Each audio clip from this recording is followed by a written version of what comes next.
నమస్తే K24 news. Kuppam మండలం విమిట్టపల్లి పంచాయతీ వేపూరు గ్రామం ఎస్టీ కాలనీలో కొన్ని కుటుంబాలు ఇల్లు లేక గుడిసెలు వేసుకొని ఎండనక వాననక తీవ్ర చలిలో కవర్లు కట్టుకొని నివసిస్తున్నారు. రోడ్డు పక్కల గుడిసె వేసుకొని అందులోనే భోజనం చేస్తూ ఇద్దరు పిల్లలతో తిరుపతి దంపతులు అతి క్రూరమైన ఉన్నటువంటి చలికాలంలో కూడా అదే గుడిసెలో నివసిస్తున్నారు. ఆ ఎస్టీ కాలనీకి సంబంధించిన 10 కుటుంబాలకు పైగా ఉన్నటువంటి ప్రజలు కూడా ఇల్లు లేకుండా నానా తిప్పలు పడుతున్నారు. ఇల్లు లేని నిరుపేద కుటుంబాలకు ఇళ్ల సౌకర్యం కల్పించాలని అధికారులు ప్రజాప్రతినిధులు కలుగచేసుకొని ప్రభుత్వం నుండి ఇండ్లు మంజూరు చేసే విధంగా చేయాలని ఎస్టీ కాలనీ ప్రజలందరూ వేడుకున్నారు.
వేపూరు గ్రామంలో నివసిస్తున్నాం. మేము పెండ్లయ్యి 6 సంవత్సరాలు అయ్యింది.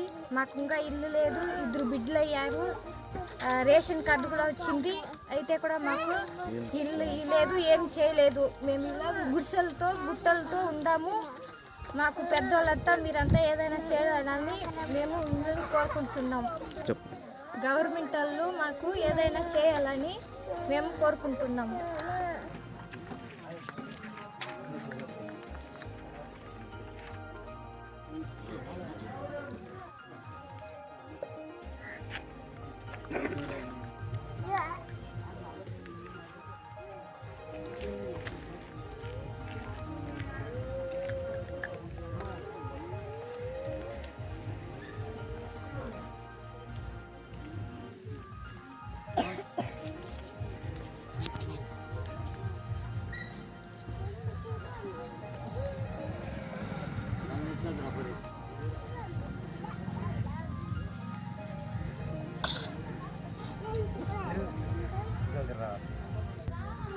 కుప్పం మండలం నుంచి మిట్టపల్లి పంచాయతీ వేపూరు ఎస్టీ కాలనీ నుంచి ఎస్టీలకి 10 మందికి ఇల్లు లేవు.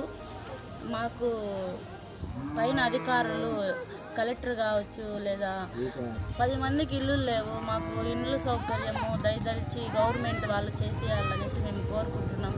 మేము గత కాలాల నుంచి ఇల్లు లేని కుటుంబాలు మ్యారేజ్లు చేసుకొని వాళ్ళ ఇంట్లో వీళ్ళింట్లో నివసిస్తున్నాము. మాకు నీరు సౌకర్యం కావాలా, ఇండ్ల సౌకర్యం కావాలా. అలాగనే గవర్నమెంట్ నుంచి మేము ఒక్కసారి మాకు దయదలిచి ఏదో ఒకటి న్యాయం జరగాలనేసి ఊరు తరఫున నేను వేడుకుంటున్నాను.